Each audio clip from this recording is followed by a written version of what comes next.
बिस्मिल्लाहिर्रहमानिर्रहीम। आज हम पढ़ेंगे रिप्रेजेंटेशन ऑफ वेक्टर्स।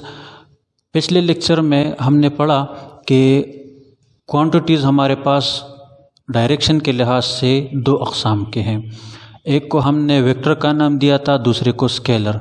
स्केलर में सिर्फ़ और सिर्फ मैग्नीट्यूड की ज़रूरत होती है पूरी उसकी डिस्क्रिप्शन के लिए, और वेक्टर में डायरेक्शन की भी ज़रूरत होती है। एक ऐसी क्वांटिटी जिसको सिर्फ़ और सिर्फ उसकी मैग्नीट्यूड उसको वो कम्प्लीटली उसको मानी दे सके, उसको हम कहते हैं कि ये स्केलर क्वांटिटी है। और एक ऐसी क्वांटिटी जिसकी फुल डिस्क्रिप्शन के लिए मैग्नीट्यूड और मैग्नीट्यूड के साथ डायरेक्शन की भी ज़रूरत हो, उसको हम कहते हैं कि ये वेक्टर क्वांटिटी है। तो अब हम पढ़ेंगे रिप्रेजेंटेशन ऑफ वेक्टर्स।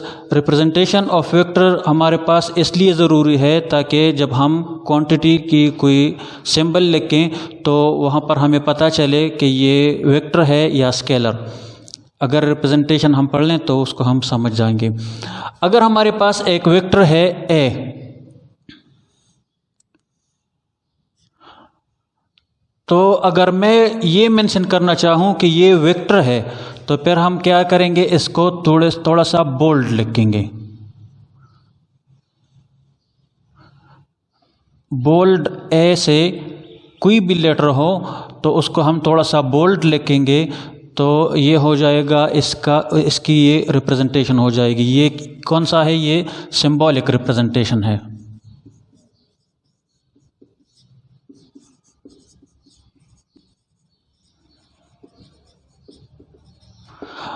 अगर ये हम नहीं करना चाहें, दूसरा तरीक़ा फिर है कि हम कोई लेटर लिखें जिससे उस वेक्टर को हम ज़ाहिर करना चाहें, तो उसके ऊपर या उसके नीचे हम एक एरो लगाते हैं। या तो हम किसी वेक्टर के लिए जो वर्ड हम इस्तेमाल करना चाहते हैं उसको थोड़ा सा बोल्ड लिखेंगे, या किसी लेटर के ऊपर या उसके नीचे हम एक एरो लगा देंगे। ये एरो हमें ये शो करेगा कि ये सिंबल किसी वेक्टर क्वांटिटी का है। ये तो हो गया हमारे पास सिंबॉलिक रिप्रेजेंटेशन। अब हम चलते हैं ग्राफिकल रिप्रेजेंटेशन की जानिब।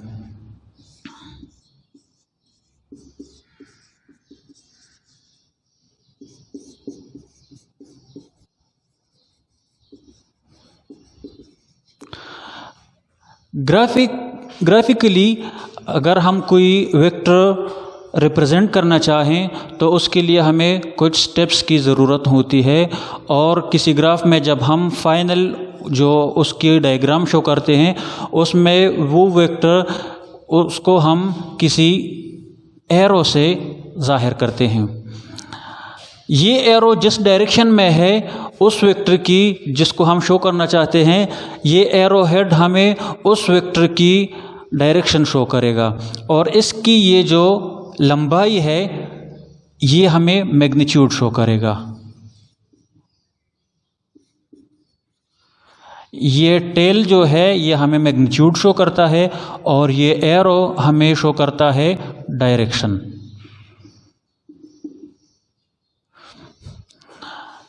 ग्राफिकली हम वेक्टर को एक एरो से रिप्रेजेंट करते हैं। उस एरो का ये जो टेल है ये हमें मैग्नीट्यूड शो करता है, और उसकी एरो हेड जो है वो हमें उस वेक्टर की डायरेक्शन शो करती है। अब ये हम किस तरह से ड्रॉ करेंगे कि इसकी टेल कितनी होनी चाहिए और इसकी डायरेक्शन कैसे होनी चाहिए, उसके लिए हमें इसकी कोऑर्डिनेट सिस्टम में उस वेक्टर को ड्रॉ करना पड़ेगा। तो हम पढ़ते हैं कोऑर्डिनेट सिस्टम को। हमारे पास ग्राफिकल रिप्रेजेंटेशन के लिए कुछ स्टेप्स हैं। पहले स्टेप में हम करते हैं कि ड्रॉ ए कोऑर्डिनेट सिस्टम।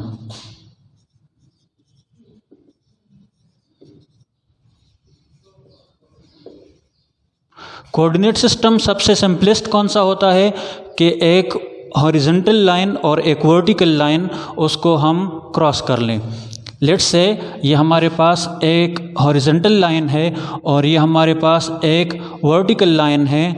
ये दोनों लाइन जब एक दूसरे को क्रॉस कर लें तो ये हमारे पास सबसे सिंपलेस्ट कोऑर्डिनेट सिस्टम है।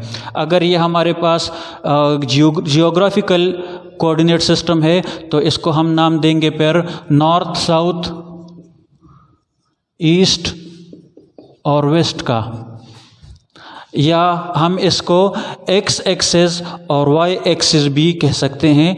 और जहाँ पर ये दोनों एक दूसरे को क्रॉस करते हैं इसको हम कहते हैं ओरिजिन, और ओरिजिन को हम ओ से ज़ाहिर करते हैं। तो ग्राफिकल रिप्रेजेंटेशन में हमारा सबसे पहला स्टेप क्या है कि एक कोऑर्डिनेट सिस्टम को ड्रॉ कर लें। मैंने यहाँ पर जियोग्राफिकल कोऑर्डिनेट सिस्टम ड्रॉ कर लिया। सेकंड स्टेप है हमारे पास कि एक स्केल सेलेक्ट कर लें।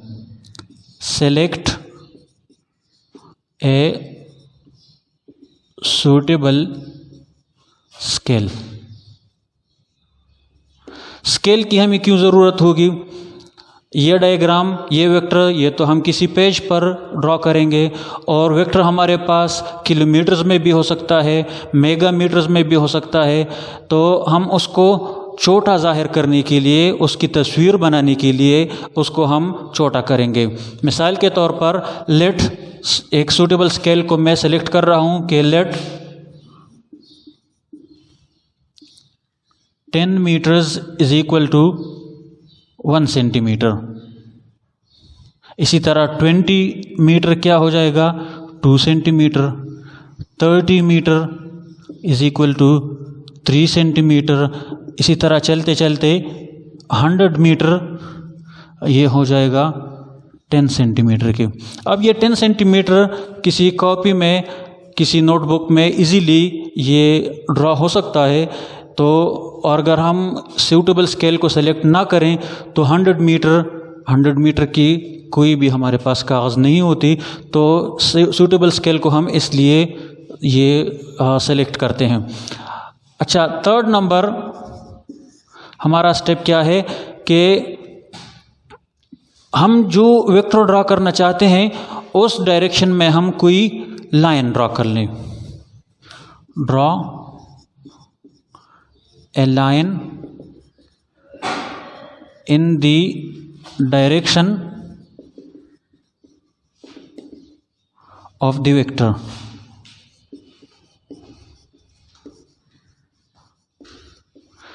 जो वेक्टर हम ड्रॉ करना चाहते हैं उस वेक्टर की डायरेक्शन में हम एक लाइन ड्रॉ कर लेंगे, वो अभी मैं वहाँ पर लिखूँगा। और चौथा स्टेप कौन सा है? कट द लाइन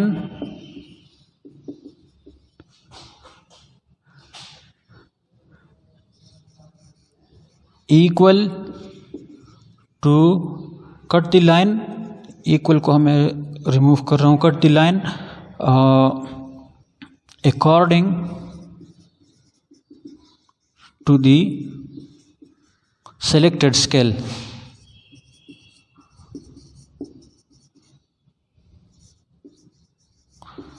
जो लाइन हमने ड्रॉ किया है उस लाइन को हम, जो स्केल हम सेलेक्ट कर चुके होंगे उस लाइन के मुताबिक हम उसको कट कर लेंगे। और लास्ट हम क्या कर लेंगे? Put an arrow head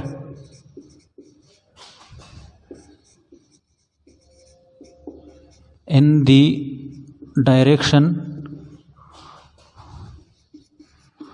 of the vector.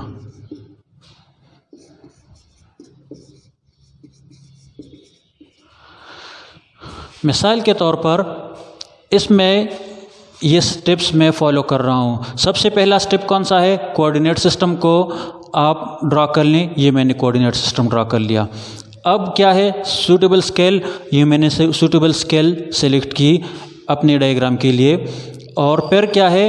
Draw a line in the direction of the vector. जिस वेक्टर को हम ड्रा कर रहे हैं उसके डायरेक्शन में एक लाइन हमने ड्रा करना है। मिसाल के तौर पर एक कार है और वो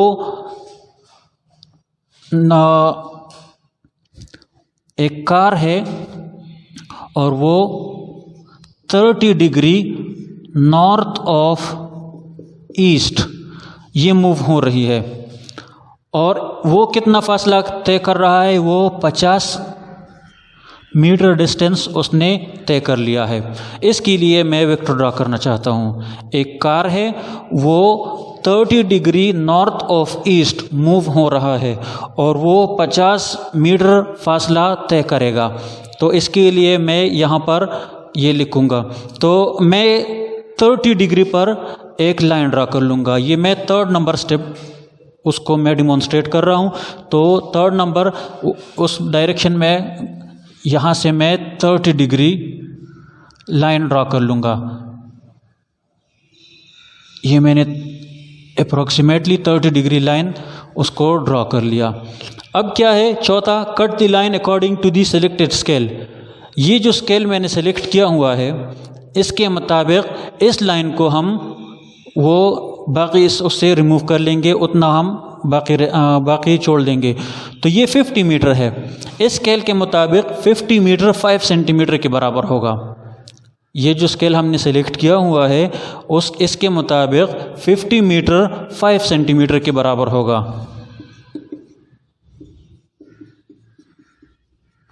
तो इस लाइन को मैं लेट्स से यहाँ तक ये 5 सेंटीमीटर है, बाकी लाइन को मैंने इरेज कर लिया। और लास्ट नंबर क्या है, put an arrow in the direction of the vector. Vector किस डायरेक्शन में है, नॉर्थ ऑफ ईस्ट। ये नॉर्थ ऑफ ईस्ट है।